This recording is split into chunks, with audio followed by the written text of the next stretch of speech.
안녕하세요. 살다 보면 어떠한 노력에도 불구하고 맞출 수 없는 사람이 있습니다.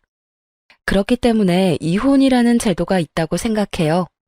하지만 오늘 제가 이야기할 사연의 주인공은 남편이 아닙니다. 오히려 남편은 그런 저를 잘 다독여주고 보듬어주는 아주 좋은 사람이거든요. 가끔씩 어떻게 그런 나쁜 사람이 이런 좋은 사람을 키웠나 하는 의아한 마음까지 들 정도예요. 저와 잘 맞지 않는 사람은 바로 시모거든요. 시댁은 아들이 셋이나 되는 아들 부잣집이에요. 남편은 그 중에 막내였고 위로 두 아주버님들은 여태 결혼을 하지 못하고 계셨어요. 그래서 그런지 시아버지는 첫 며느리인 저를 아주 특별하게 생각해 주셨어요. 결혼식 날에도 시아버지의 그런 마음을 그대로 느낄 수 있었거든요. 며느라가, 너는 참 특별한 며느리다. 우리 막내가 너처럼 야무지고 착한 사람을 데려와서 너무 감사하고 고마운 일이야. 가족이라는 건 만들어가는 거다. 네가 외부에서 온 사람이라 하더라도 가족이 되려는 노력만 있다면 진짜 가족이 되는 거야. 나는 내 식구를 각별히 여길 수밖에 없어. 내 부모님들은 모두 타계하셨고 그 많던 형과 여동생도 뭐가 그리 급한지 벌써 다들 죽고 없지. 그러니까 너는 오래오래 우리 아들 곁에 있어다오. 가족을 모두 일찍 잃으신 참 딱한 분이셨습니다. 그래서 가정을 매우 소중히 생각하셨어요. 그런 시아버지의 모습은 남편과 참 닮아 있었죠. 네, 아버님, 저도 건강하게 그 사람 곁에서 오래오래 있을게요. 아버님도 오래오래 함께 해주세요. 그렇게 대화를 나누며 화기애애한 모습을 보인 것과 달리 시모와의 관계는 처음부터 그리 좋지 않았습니다. 그리고 결혼할 때에도 시모는 저를 쳐다보지도 않았어요. 솔직히 가장 최악이었던 건 신혼여행 후 돌아왔을 때 시모가 한 말 때문이었어요. 딴 주머니 찰 생각 말고 내조나 잘해라. 그 말은 강한 경고로 들렸습니다. 마치 제가 남편 재산을 탐내는 여자처럼 보였죠. 하지만 남편은 버는 거에 비해서 돈을 많이 모아둔 사람이 아니었어요. 저와 남편은 같은 회사에서 만나 30대 후반의 늦은 나이에 결혼을 하게 됐거든요. 솔직히 그 나이쯤에는 어느 정도 재산이 모여있기 마련인데 남편에게는 돈이 정말 많지 않았어요. 남편이 낭비가 심하다거나 주식 같은 걸 하는 사람도 아니었고요. 저희 집도 공동 명의로 반반씩 해왔고 혼수는 제가 다 넣었을 정도로 남편의 수중에는 그리 큰 돈은 없었습니다. 그런 제게 이런 말을 하니 황당할 법도 하죠. 걱정 마세요, 어머님. 제가 내조 잘할게요. 그렇게 말하고 나왔지만 기분이 나쁜 건 어쩔 수 없었습니다. 그렇지만 그 시무만 빼면 남편과의 결혼 생활은 즐겁고 좋았어요. 저는 친정의 가족이 남동생 한 명뿐이라 가정을 이룬다는 것에 큰 의미를 가지고 있었거든요. 그래서 시모가 제게 나쁘게 굴더라도 남편만 보자는 생각으로 결혼을 하게 된 거였죠. 남편과의 행복한 결혼 생활 2년 만에 저희는 임신을 하게 됐습니다. 첫 아이는 첫 손주이기도 해서 남편과 시아버지의 기대는 나날이 높아져 갔습니다. 그리고 걱정도 커져만 갔죠. 불면 날아갈까, 떼어놓으면 깨질까. 정말 두 사람의 걱정을 한 몸에 받고 있으니 부담스럽기도 했지만 너무 기뻤어요. 나와 아이를 이렇게 사랑해주는구나 하고. 그런데 시모는 달랐습니다. 명백히 제게 이상한 아기를 가지고 있다는 건 임신 중에 맞이했던 제사에서 확실히 느끼게 됐어요. 그날은 임신 이후 처음으로 맞이하는 제사였어요. 그 전에 2번 정도 제사를 지내본 적 있었는데 혼자서 하기엔 양이 많았지만 시모와 둘이서 일하면 그렇게 힘들지는 않았어요. 이번에도 시모와 둘이서 하면 되겠지 하는 생각으로 왔는데 웬걸? 시모가 저에게만 모두 시키는 거예요. 요리도 기존에는 밑준비를 해주셨지만 이번에는 밑준비조차 안 되어 있었어요. 결국 시모는 저를 감독하기만 하고 저 혼자 모든 일을 해야만 했습니다. 남편이나 시아버지가 보이는 상황이었다면 도움이라도 요청할 수 있었는데 시댁 집 구조가 부엌이 거실에서 안 보이는 곳에 있어서 얼굴도 한번 볼 수 없었어요. 저는 슬슬 걱정이 되기 시작했습니다. 임신 20주에 산부인과에서 자궁 경부 길이를 측정했는데 2.7cm로 아슬아슬하게 위험하다는 진단을 의사로부터 받았거든요. 몸은 점점 무거워지고 저는 너무 무서워지기 시작했습니다. 그래도 제사가 끝날 때까지는 기다렸어요. 시모는 결국 설거지까지 모두 저한테 맡겼어요. 웃긴 건 남편이 부엌에 들어오려고 할 때마다 시모가 막아서며 잘하고 있으니 걱정 말라고 돌려보낸 거였어요. 하소연할 곳까지 막아버리니 입이 턱 막히더군요. 결국 저 혼자 설거지를 다 하고 시모에게 말했습니다. 어머님, 몸이 좀 안 좋아서 그러는데 설거지 끝냈으니까 잠시 방에서 쉬어도 될까요? 혹시라도 기분 나빠할까봐 공손하게 말했는데 돌아온 건 냉랭한 말뿐이었습니다. 네가 뭘 했다고 쉬어?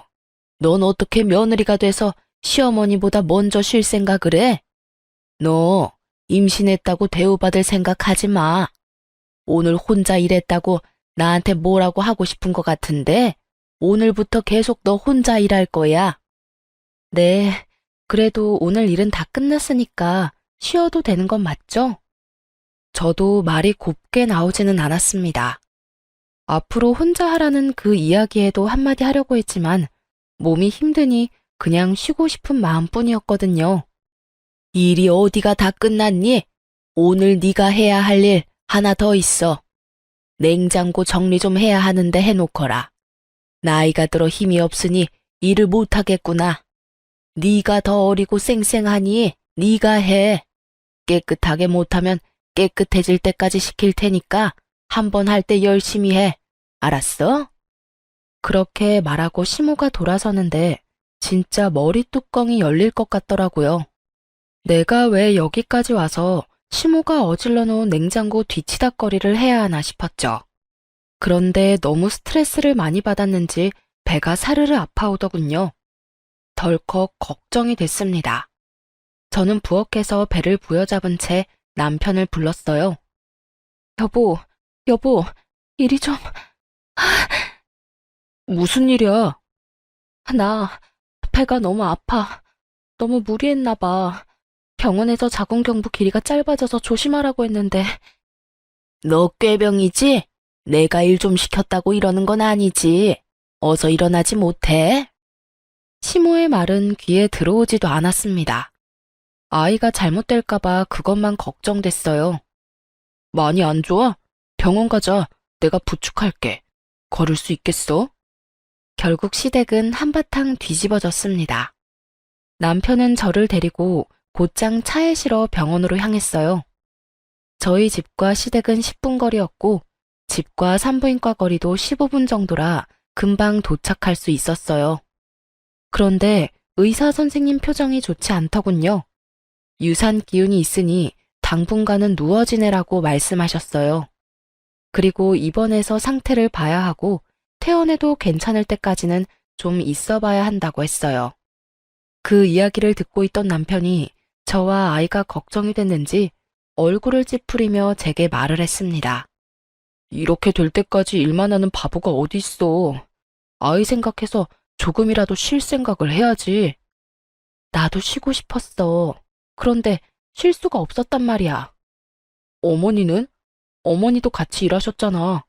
어머니한테 말했으면 쉬게 해주셨을 텐데.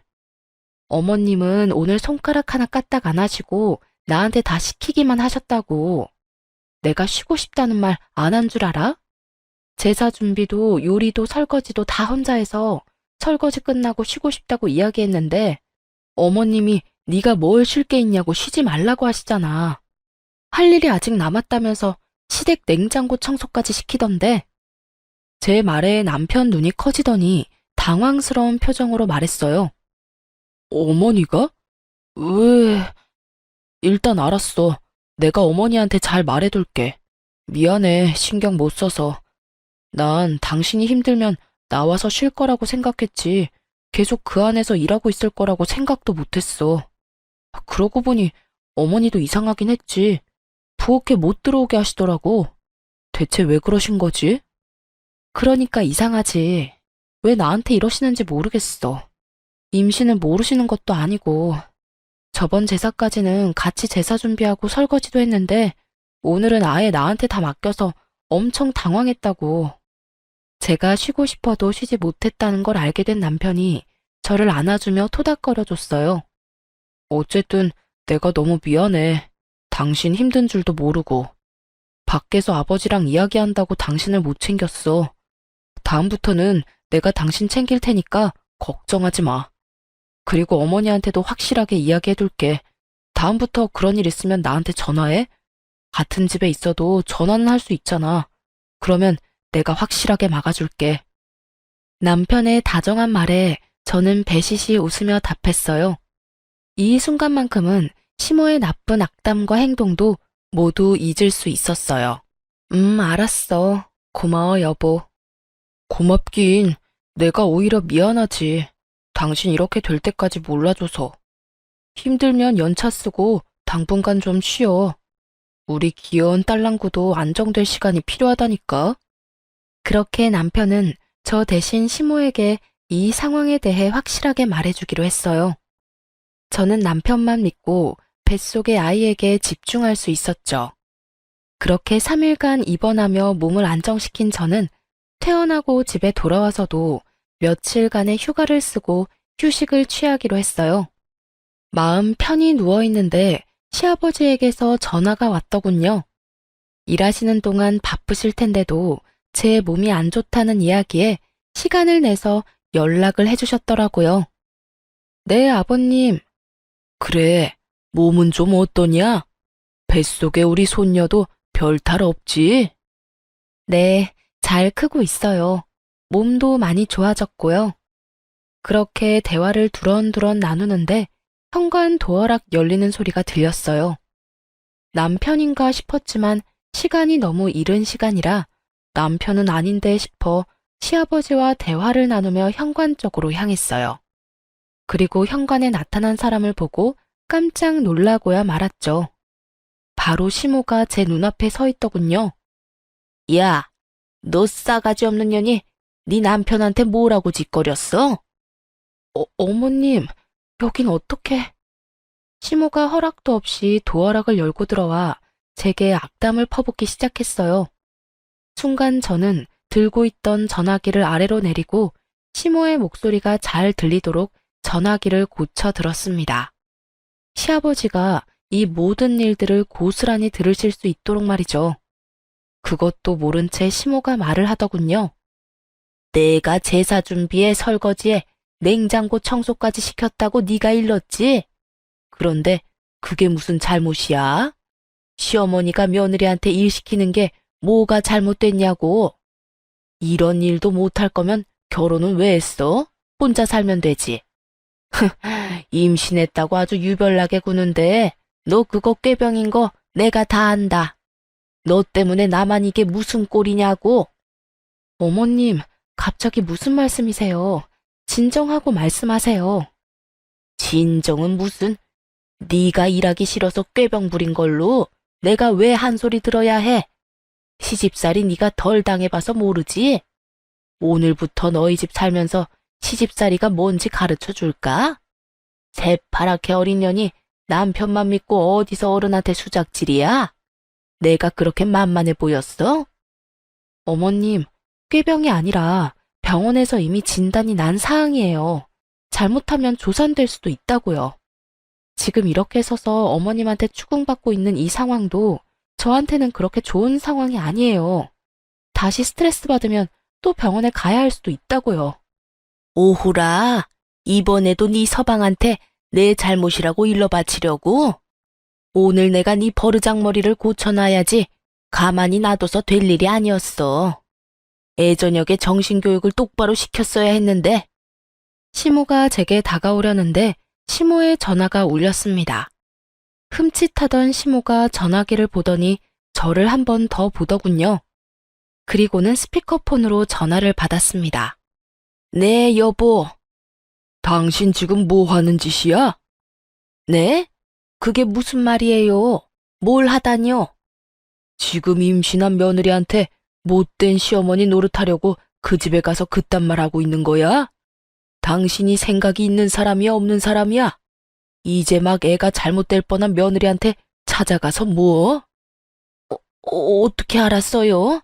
내가 아들 집에 와 있는 거. 치치미를 뚝 떼던 시모의 얼굴에서 여유가 사라졌어요. 그리고는 저희 집 주변을 두리번 살피더군요. 시아버지가 여기 있나 싶은 마음에 놀라서 확인하는 것처럼 보였어요. 내가 어떻게 알았는지 그게 왜 중요해? 지금 중요한 건 당신 행실이야. 어른이 돼서는 어린 며느리를 그렇게 쥐잡도록 잡고 시집살이? 세상이 어떤 세상인데 시집살이를 시켜? 하나뿐인 며느리야. 귀하게 여기지는 못할 망정 이렇게 사람을 괴롭히고 있으니 제삿날에도 설마 당신이 일부러 새하기 쉬지도 못하게 만들었어? 아유, 아니에요. 제가 무슨 며느리를 쥐잡듯이 잡아요. 나는 그저 지 남편 시켜서 저한테 한 소리 한 게 화가 나서. 뭐? 그 착한 놈이 당신한테 말할 정도면 당신이 잘못을 했겠지. 내가 이번 일 그냥 안 넘어갈 거야. 애가 잘못되기라도 하면 어쩔 뻔했어. 귀한 우리 손녀딸이 뱃속에서 놀라서 큰일이라도 났으면 어쩔 뻔했냐고. 당장 집에 들어와서 조용히 있어. 알아들어? 알았어요, 알았어. 집에 가 있을게요. 전화 끊지 말고 나와. 나와서 집에 들어가서 둘째 바꿔. 전화 끊기면 당신이 다시 며느리한테 가서 드자비질 하는 걸로 간주할 테니까 전화 안 끊기도록 조심해. 결국 시모는 시부의 전화를 끊지도 못하고 저를 죽일 듯이 노려보고 밖으로 나갔습니다. 저는 그제야 안도의 숨을 휴 하고 내쉬었어요. 순간적으로 생각난 방법이었는데 너무 다행스럽게도 시부가 전화를 해주시는 바람에 시모를 물러나게 할 수 있었죠. 30분 뒤에 시아버지에게 전화가 왔어요. 그래, 아가. 괜찮니? 앞으로는 이런 일 없을 거다. 혹시 여태까지 이런 일 당한 적 많았어? 저를 싫어하신다고 느끼긴 했지만 이 정도로 화나신 건 처음이에요. 고맙습니다, 아버님. 고맙긴. 다음에도 이런 일 있으면 곧장 나한테 연락하거라. 여편 내가 이상해졌어. 여태 그런 적이 없던 사람인데 이상하네. 시아버지도 이상하게 생각할 만큼 시모의 행동은 비상식적인 것이었어요. 그래도 사건은 일단락됐고 시모는 더 이상 저희 집에 오지 않았어요. 그 뒤에 시아버지에게 한 소리 크게 들었나 봐요. 그렇게 저는 37주 차에 여자아이를 낳았어요. 딸 귀한 집 딸이라 시아버지와 남편은 얼굴에 웃음꽃이 가득 피었죠. 잘했다. 예쁜 손녀 보니 기분이 좋구나. 집에 애가 있으면 분위기가 또 다르지. 자, 이거 받거라. 선물이다. 시아버지가 주신 것은 금팔찌였습니다. 첫 손주 출산이라고 시아버지께서 준비하신 거였어요. 아버님, 감사해요. 잘 보관할게요. 아이 낳는 것보다 키우는 게 더 어려울 게다. 그래도 힘내라. 애기 크는 모습 보면 힘든 게 싹 사라지거든. 아이고, 얼굴이 어찌 이리 예쁜지. 요 녀석 시집갈 때까지 살아있으면 이 하랩이 눈에 눈물 나겠구만. 온몸으로 딸아이를 좋아하는 시아버지와는 달리 그 일 이후로 저와는 완전히 서먹해진 시모는 차가운 바람이 싱싱 불고 있는 상황이었어요. 아무리 딸 그래도 아들이 있어야죠. 아들 하나 못 낳았는데 무슨 금팔찌를 줘요? 그런 건 아들 낳고 줘도 되는데. 넌 좋겠구나. 딸 낳고도 좋아해주는 시아버지 둬서. 날카로운 말에 저는 말을 아꼈습니다. 이 좋은 날 제가 무슨 말을 해도 민감하게 반응할 것 같았거든요. 때로는 들이받는 것보다 피하는 게 나을 때도 있으니까요. 그렇게 저는 육아휴직을 쓰고 아이를 키우게 됐어요. 아이를 키우는 것은 행복한 일이었지만 출산 8개월 차가 됐을 때 걸려온 남동생의 전화 때문에 복직을 고민하게 됐어요. 바로 동생의 결혼 소식이었습니다. 얼마 전까지만 해도 1년은 더 있어야 할 수 있다던 결혼식이 갑자기 6개월 뒤로 잡혀버린 거였어요. 남동생 말로는 여자 쪽 집에서 날 받으러 갔는데 날짜가 그렇게 앞당겨져 나온 모양이라고 하더군요. 동생의 결혼식과 제 복귀는 밀접한 관계가 있을 수밖에 없었어요. 저와 남동생은 대학 시절 부모님이 돌아가셨는데 두 분의 유산을 남동생과 둘이서 나눠 가졌어요. 그런데 제가 먼저 결혼을 하게 됐고 신혼집을 찾아야 했는데 돈 때문에 쉽지 않았거든요. 그때 동생이 저를 도와줬어요. 부모님도 없이 시집 가는데 돈이라도 두둑이 가져가야지. 가족이라고는 나뿐인데 내가 누나를 안 챙겨주면 어떡해? 내 몫으로 받은 유산 딱 절반을 누나한테 줄게. 나는 아직 어리니까 살면서 돈 더 벌면 되고 힘들 때는 누나가 도와주면 되잖아. 그치? 안 받겠다는 걸 동생이 억지로 쥐어준 돈이 있었어요. 그때 제가 울면서 그랬죠. 고마워. 너 결혼할 때는 꼭 내가 도와줄게. 그리고 네가 준 것만큼 꼭 나중에 돌려줄게. 집 살 때 그렇게 다짐을 했었어요. 남동생 덕에 괜찮은 집을 사서 들어갈 수 있었으니까요. 처음에는 금액에 맞게 전세로 들어가려고 생각도 했는데 당시에 깡통 전세나 전세 사기 뉴스가 많아서 고민하다가 집을 사서 들어갔거든요. 그리고 남동생의 행동을 알게 된 남편도 너무 고마워했었죠. 그래서 육아휴직을 계속하고 있을 수 없게 됐죠. 조금이라도 더 모아야 동생에게 더 줄 수 있으니까요. 물론 저 혼자만 그렇게 생각한 건 아니었고 이것도 남편과 상의를 다 한 상태였어요. 처남이 진짜 우리한테 큰 도움을 줬잖아. 그러니까 우리도 어떤 형태로든 도움을 줘야 하는 게 맞아. 우리 아이도 중요하지만 우리가 받은 은혜를 돌려주는 것도 우리한테는 중요한 일이라고 생각해. 나는 복직하는 거 당연히 이해해. 당신이 애 못 챙기는 만큼 내가 더 챙기면 될 거야. 그러니까 너무 걱정하지 말고 복귀해서 일해. 남편의 말에 저는 고마웠고 미안했어요. 저도 애를 이리 일찍 떼어놓고 싶지는 않았지만 동생을 돕는 일도 소홀히 하고 싶지 않았거든요. 다만 시부모님은 저희의 결정을 그리 좋아하시지는 않으셨죠. 그래도 저희의 선택이라며 시아버지는 저희 결정을 존중해 주셨어요. 그런데 문제는 시모였습니다. 왜 1살도 안 된 애를 어린이집에 맡기냐며 난리도 아니었어요. 그렇다고 자신이 봐줄 것도 아니면서 어찌나 난리를 피우는지. 저도 애를 어린이집에 맡기고 싶지는 않았어요. 그렇지만 봐줄 친정도 없고 시모는 저 모양이니 어린이집 말고는 믿을 곳이 없는 것도 사실이었죠. 그렇게 복직 소식을 알리고 일주일이 지난 어느 날, 저는 아주 황당한 일을 겪게 됐어요. 그날은 남편이 야근을 한다며 연락을 한 날이었습니다. 어린이집에 가서 아이를 데려와 집으로 올라오는데 아파트 저희 집 현관 앞에 시모가 서 있었어요. 어머님, 여기는 어쩐 일로 오셨어요? 연락이라도 하고 오시지. 저는 엉망이 된 집안을 떠올리며 시모를 안으로 모셨어요.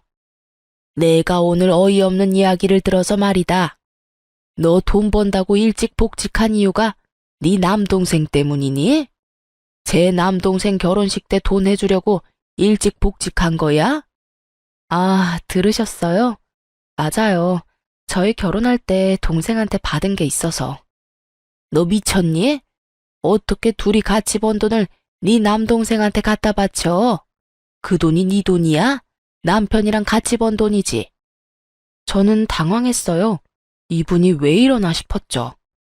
어머님, 지금 남편과는 통장 합치지도 않았어요. 생활비는 생활비대로 따로 각자 내서 생활하고 있고 나머지 돈은 어떻게 하던 간에 그건 저희들 마음이에요. 집안 경조사 때 쓸 돈 때문에 모으는 돈이 있긴 한데 그건 동생한테 줄 거 아니고요.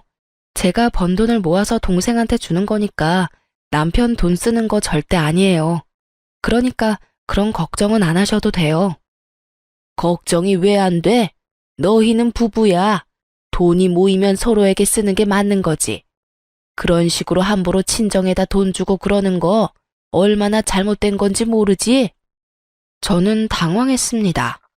왜 저희 돈 문제에 시모가 이렇게 간섭하는지 모르겠더라고요. 제가 동생한테 돈 주는 게 왜 잘못된 거죠? 저희가 구매한 이 집, 동생이 빌려준 돈 보태서 산 거예요. 원래라면 돌려줘야 할 돈인데 저희 사정이 그러지 못하니 결혼식 축의금이라도 좀 더 챙겨주려는 것뿐이에요. 왜 저희가 그걸 어머님께 지적받아야 하는지 도무지 이해가 안 가는데요. 뭐라? 내가 어제 네 남편한테 전화했었다. 우리 둘째가 이래저래 신경 쓰인다고 독립하고 싶다며 돈을 달라고 하더구나.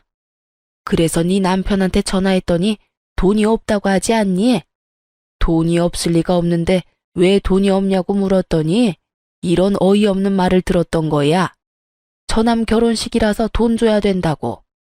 자기 형 곤란한 건 돕지 못한다는 게 도대체 무슨 말이니? 너는 출가 외인이 돈 받았으면 그걸로 끝내야지. 왜 내 자식 돈까지 앞에서 그 빚을 갚으려는 건데? 네가 문제야, 네가. 처음에 결혼할 때부터 마음에 안 들더니 가면 갈수록 더 마음에 안 드는 행동만 해. 너 때문에 네 아주버님 전세자금 마련 못하면 네가 책임질 거니? 말도 안 되는 시모의 어거지에 저는 골이 띵했습니다. 설마 남편한테 아주버님 전세금을 달라고 하셨어요? 어머님이야말로 너무하신 거 아니에요? 아주버님은 저번에도 사업자금 한다고 남편한테 돈 빌려갔잖아요. 제가 소리를 지르는데 남편이 집에 돌아왔더군요. 야근을 한다더니 무슨 이유에서인지 일찍 마쳤더라고요. 남편이 돌아오자마자 저와 실랑이를 하는 시모를 보고 깜짝 놀라 들어왔습니다. 어머니, 여기서 뭐 하세요? 너 잘 왔다. 너도 그러는 거 아니다. 네 형은 못 본 채하고 처남한테만 돈을 빌려준다는 게 말이 되니? 제 가족 놔두고 남의 가족을 챙겨? 시모의 말에 남편이 눈살을 찌푸리며 시모에게 말했습니다. 어머니, 그거라면 이미 말씀 다 드렸잖아요. 앞으로는 이제 더 이상 돈 못 드려요. 저 결혼 전부터 어머니가 말씀하시는 대로 형들 위해서 돈 많이 드렸잖아요. 이제 가정도 있고 키워야 할 애도 있는데 매번 이렇게 형들 때문에 돈 달라고 하시면 어떡하시냐고요. 여전히 어머니가 원하는 용돈 100만 원씩 드리느라 집에는 돈도 제대로 못 주는데 이 상황에서 형 전세금을 해주라니요. 앞으로도 그럴 일 없을 거예요. 그리고 앞으로 드리는 용돈도 줄여서 아버지 편으로 드릴게요. 네 둘째 형이 불쌍하지도 않니? 이번만 도와주면 알아서 잘한다잖아. 그런데 왜 그거 하나 못 도와줘? 네가 그러고도 사람이야? 이미 그렇게 도와준 거 다 포함하면 1억이 넘는 금액을 드렸어요. 일 시작하면서부터 첫째, 둘째 형 뒷바라지하느라 결혼할 때도 집도 못 해가고 와이프랑 반반으로 해야 했고 혼수도 와이프한테 다 맡겼다고요. 그리고 처남이 먼저 저희 결혼을 도와준 거니까 이번엔 저희가 돈 보태는 게 맞아요. 어머니는 뭐가 그렇게 안 입고 우세요? 당연하지. 네가 번 돈은 다 우리한테 써야 되는 돈이야. 왜 그걸 남의 집에 주는 건데?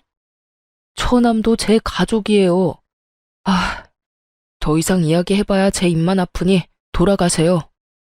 왜 돌려보내는데? 빨리 약속해. 돈 주겠다고 약속하라고. 계속 이러시면 아버지 부를 거예요. 남편이 시아버지를 입에 올리자마자 시모의 표정은 누그러졌습니다. 그리고는 남편에게 화를 낸 채 떠나더군요. 남편이 한숨만 쉬며 거실 소파에 몸을 파묻더라고요. 미안해. 당신 피곤한데 아까 전에 어머니랑 전화 통화하다가 당신한테 찾아갔을 것 같아서 바로 퇴근하고 왔는데 정말로 찾아와서 저럴 줄이야. 짙게 피로가 묻은 남편 목소리에 더 물어보고 싶어도 미안해서 못 물어보겠더라고요. 여보, 우리 당분간 어머님 안 봤으면 좋겠어. 보실 때마다 저런 말하면 어떡해? 그래, 그러자. 당분간 거리를 갖는 것도 나쁘지는 않겠어. 결국 시모 때문에 저희는 시댁의 발길을 끊게 됐어요. 아이 때문에 못해도 2주에 한 번은 갔던 시댁이었습니다. 그리고 그렇게 발길을 끊으니 결국 시아버지는 애가 다른 모양이었어요. 예쁜 손녀딸도 함께 발길을 끊게 됐으니까요. 그래도 시아버지에게는 전화 연락은 거의 이틀에 한 번씩 드리고 있었어요. 그런데 얼굴을 안 보여주니 시아버지도 연락을 해온 거죠. 며느라가 요즘에 많이 바쁘냐? 우리 손녀딸도 보고 싶은데 오늘 시간 괜찮으면 오거라. 결국 시댁과 거리를 둔 지 한 달 만에 시댁을 찾았습니다. 그런데 입구에 들어가기도 전부터 시모가 저희를 보더니 소리를 치더군요. 너희가 왜 여기를 와? 당장 나가! 어머니, 아버지께서 부르셔서 왔어요. 도대체 왜 이러시는데요? 너희는 여기 들어올 자격 없어. 둘째 형 나 몰라라 버린 주제에. 끝나지 않는 둘째 아주버님 타령에 저도 남편도 기가 막혀 말도 안 나오더군요. 그때 나온 것이 시아버지였어요. 이게 다 무슨 일이야? 당신 왜 애들 못 들어오게 막고 있어? 당신이 애들 불렀어요? 왜 불렀어요? 난 얘네들 집에서 대접할 마음 요만큼도 없어요. 그게 무슨 소리야? 아버님, 제가 설명할게요. 어머님이 한 달 전쯤에 저희 집에 오셔서 저한테 화내신 적 있어요. 그 말에 시아버지 눈썹이 실룩거리더군요. 저는 괜히 서러워서 눈물이 나서 결국 울면서 시아버지에게 말했어요. 제 동생이 저 결혼할 때 많이 도와줬어요. 자기 몫으로 받은 유산도 반이나 떼어서 줬거든요. 그 덕분에 저희 지금 신혼집 매매로 들어올 수 있었고, 이번에 동생 결혼식이 있어서 그때 받은 것만큼 다 돌려주지는 못해도 돈 좀 모아서 결혼할 때 축의금으로 좀 많이 주고 싶어서 제가 복직도 일찍 하고 일을 한 거거든요. 그런데 어머님이 왜 그 돈으로 동생 도와주냐고. 둘째 아주버님 전세자금으로 줘야 할 돈인데 왜 마음대로 쓰냐며 저한테. 그게 사실이냐? 당신이 말해봐. 당신이 진짜로 며느리한테 친정 도와주는 거 하지 말라고 말했어? 예, 제가 그랬어요. 그게 뭐 잘못됐어요? 결혼해서 집 나왔으면 출가 외인이에요. 게다가 변변한 친정도 없으면서 번 돈을 모두 친정에 준다잖아요. 게다가 막내도 막내지. 내가 둘째 형 전세금 도와달라고 했더니 안 된다면서 매몰차게 거절하더니 여기는 무슨 낯짝으로 찾은 거야? 당신이야말로 무슨 낯짝으로 거길 찾아가? 내가 저번에도 이야기했지. 제발 어른이면 채통 좀 지키라고. 당신이 뭔데 아들 내외 집에 가서 돈 쓰는 거에 화를 내고 와. 애들이 허투루 돈 쓰는 것도 아니고 다 좋은 곳, 갚아야 할 곳에 쓰는데 당신은 뭐가 그리 고가워? 그럼 화가 나지 않나요? 당신은 왜 이렇게 얘네들 편만 들어요? 당신은 우리 둘째가 불쌍하지도 않아요? 그 나이가 되도록 제대로 된 지원도 못 받고 결국은 저렇게 혼자 남은 애가 불쌍하지도 않냐고. 그런 형 도와달라는데 끝까지 안 된다고 우기는 저놈이 우리 가족이 맞기는 하냐고요. 저리 싫으면 중이 떠나는 법이랬어요. 안 오니 속이나 편하던데 왜 와서 사람 속을 뒤집어? 어머니, 꼭 그렇게 말씀하셔야 되겠어요? 여태껏 둘째 형 사업 자금이라며 빌려달라고 한 돈이 얼마인지 아시기는 하냐고요.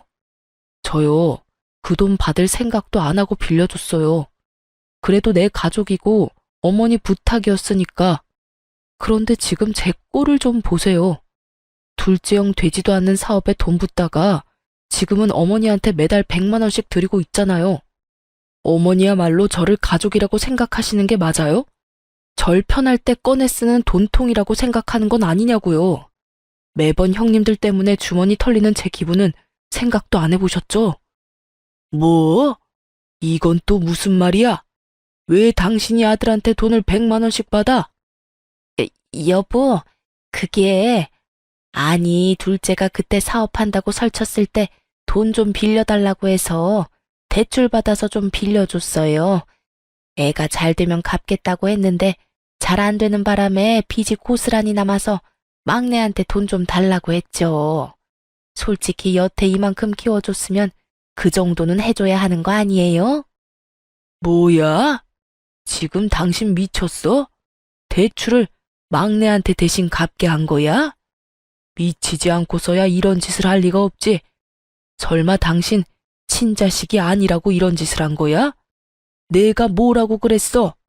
나랑 가장 가까웠던 동생의 아들이라고 친자식처럼 잘 대해줘라 했더니 설마 뒤에서 그런 짓을 했다고? 남의 자식한테 내 자식 뒤치다꺼리 맡기는 게 도대체 무슨 짓이냐고? 말해봐라 막내야. 왜 네가 번 돈을 다 줬어? 그런 일 있으면 나한테 말했어야지. 그래도 키워주셨잖아요. 어떻게 모른 채 해요? 키워준 은혜라고 생각하며 드린 거예요. 얼마 전에 아내한테까지 돈 문제로 막말하시는 거 보고 더 이상 안 드리겠다고 했더니 화를 엄청 내고 돌아가셨고요.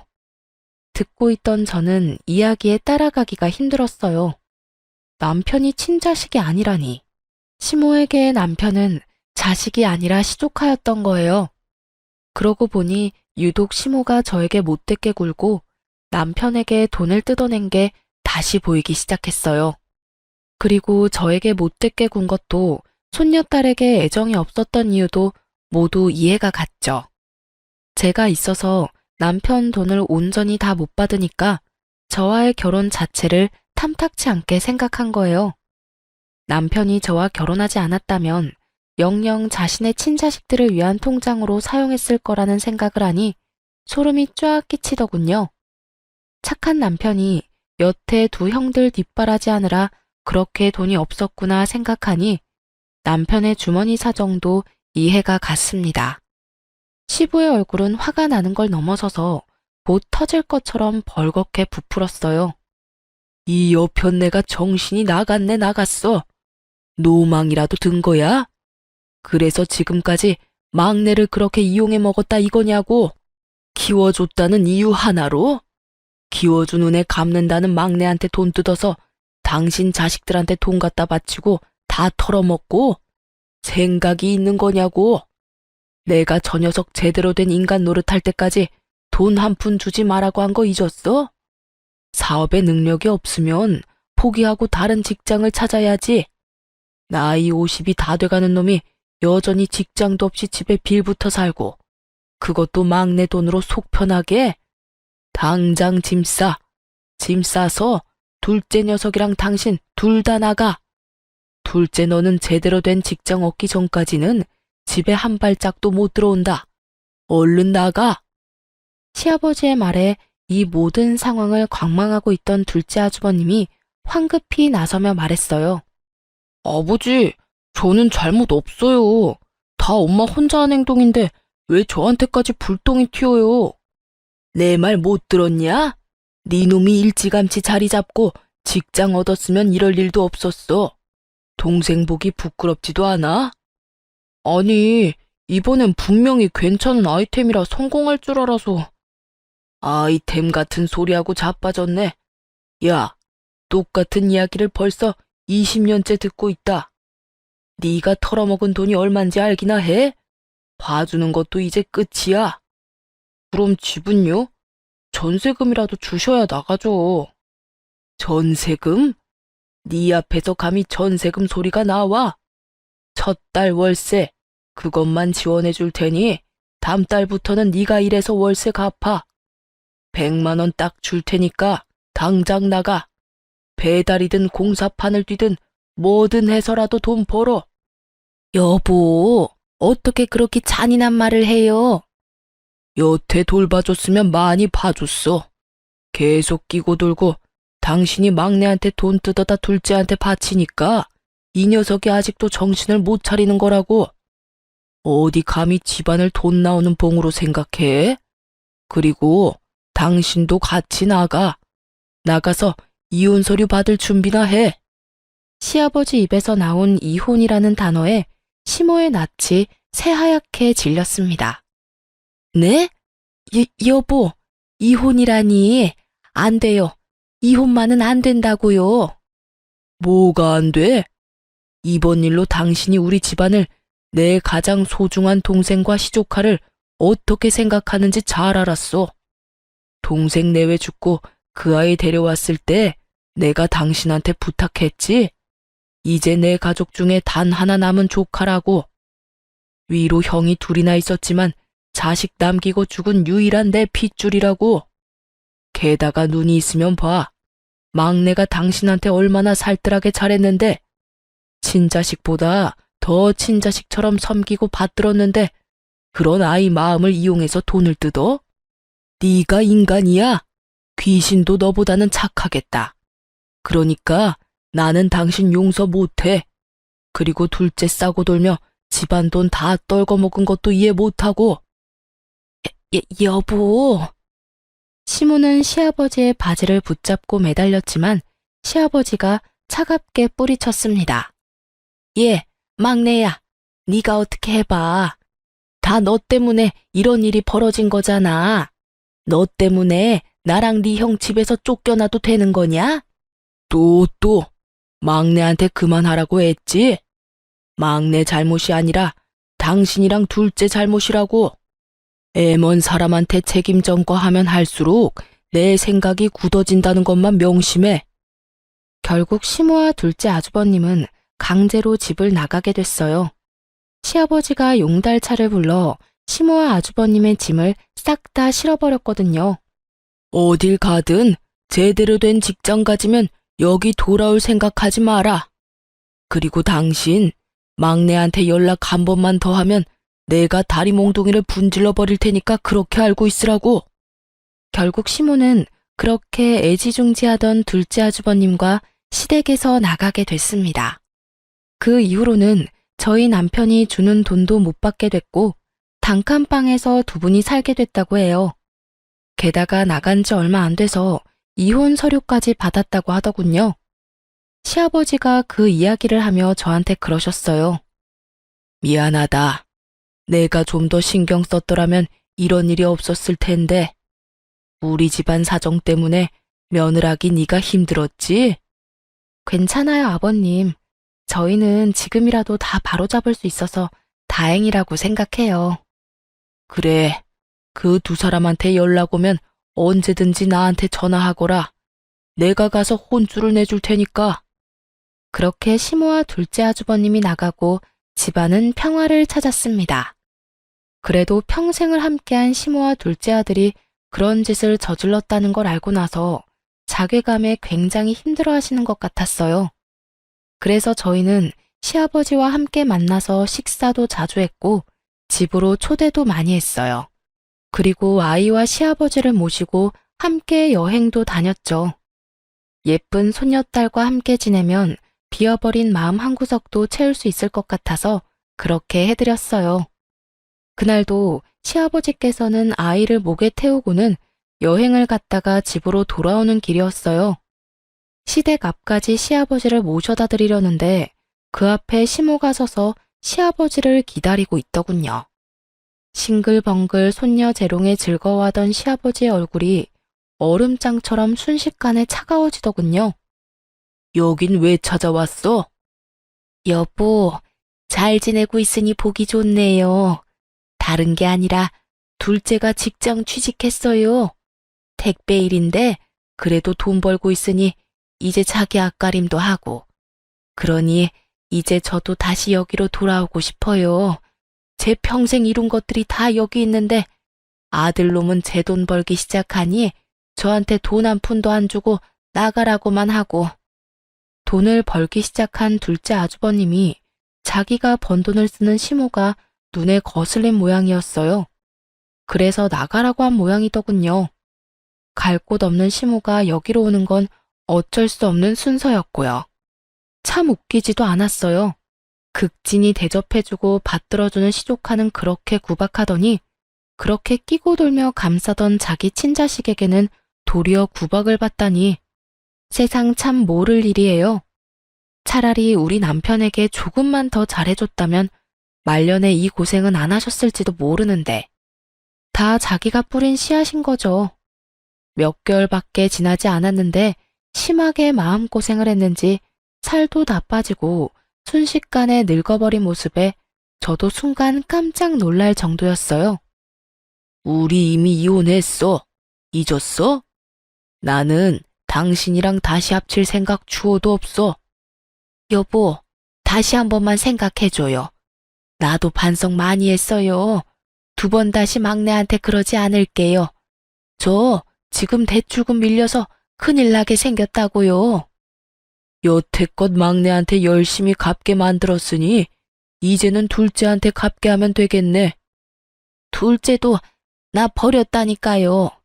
왜 저를 이해를 못 해줘요? 막내도 그랬잖아요. 키워준 은혜라 생각하고 돈 갚아줬다고. 그게 자랑이야? 그래서 내가 당신 안 받아주는 거야. 동생 죽고 막내가 우리 집에 올 때 동생 유산으로 2억 받은 거 새카맣게 잊었어? 그 돈 덕분에 우리 집 망할 뻔했을 때 그걸로 겨우겨우 살아난 거 잊었냐고. 그래서 내가 말했지. 우리 집 복덩이니까 잘 키워달라고. 당신은 내 동생 목숨값으로 잘 먹고 잘 살아놓고 은혜를 원수로 갚은 거야. 어떻게 막내한테 또 돈을 뜯어? 동생 유산 덕분에 당신이 여태 이렇게 누리면서 살았다고. 그런데 그치만 그건 당연히 줘야 하는 거잖아요. 남의 집에 애를 맡기면서 그 정도 돈도 안 주면 그러면 그 돈 받고 애들이나 잘 돌보면 될 일이지. 다 큰 막내한테 돈은 왜 뜯었어? 게다가 며느리한테까지 가서 그 추태를 보여? 끝까지 반성 안 하고 뻔뻔했던 시모는 본전도 못 찾고 그 자리에서 떠났습니다. 시아버지가 시댁에 들어가서 저희에게 자세한 이야기를 해주시면서 통장 하나를 주시더군요. 그 안에는 2억이라는 큰 돈이 찍혀 있었어요. 알고 보니 남편 아버지, 그러니까 시아버지의 남동생이 돌아가시면서 유산으로 2억을 남겼다고 해요.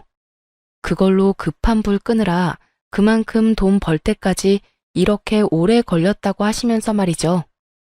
남편은 2억 중에 1억만 받기로 했는데 나머지 1억은 키워준 은혜로 돌려드리겠다고 했어요. 그러자 시아버지께서는 웃으며 저에게 나머지 1억을 주겠다고 하셨어요. 가족 때문에 마음고생한 너한테 이 돈을 주마. 결혼식 때 동생한테 빌린 돈도 갚고 남은 걸로는 너 원하는 데 쓰거라. 그 돈은 온전히 너희 거다. 사실은 너희 시모가 가져간 돈도 다 돌려주면 좋으련만 그것까지는 내가 어떻게 해볼 도리가 없어. 그 사람도 어쩌자고 그런 짓을 했는지. 그렇게 저와 남편은 시아버지에게 생각지도 못한 돈을 받게 됐어요. 그 돈으로 남동생 결혼식에 도움을 줄 수 있었고요.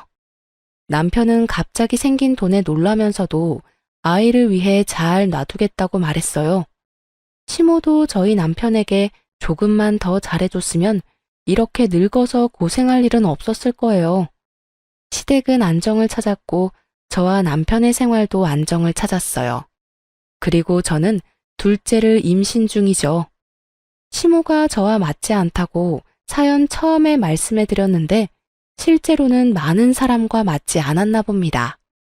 결국에는 이렇게 시댁에서 뚝 떨어내듯 도련해져 버렸으니 말이죠. 이래서 뿌린 대로 거둔다는 말이 있나 봅니다. 그렇게 자기 팔자 열심히 꼰 시모 보며 새로이 마음을 다잡게 됐네요.